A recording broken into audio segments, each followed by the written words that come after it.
Welcome to Samba Samba. Enjoy the video. You begin by isolating the problem. Check your ISP status and restart the modem and router to clear transient faults. Once done, move the device to a 5 GHz Wi-Fi band or plug into Ethernet because wired reduces jitter and packet loss.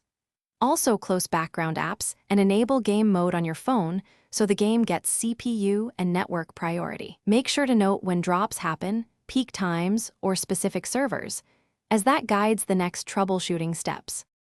Now you perform deeper network changes to stabilize packets. Assign a static local IP and forward COD mobile ports on your router so traffic avoids NAT delays. This improves connection consistency. Next, test alternate DNS servers like 1, 1, 1, 1, or 8. 8, 8, 8 to reduce lookup time, and run ping and trace route to locate hops causing latency.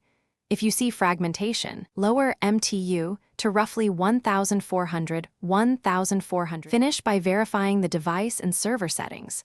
Update COD Mobile and your OS to fix network-related bugs, and reinstall the app if files are corrupted.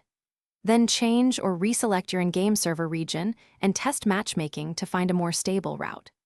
If problems continue, factory reset the router and reapply your tune settings, then capture logs and contact your ISP so they can inspect line quality. One key troubleshooting tip: keep packet capture or ping logs ready to show exactly when and how drops occur.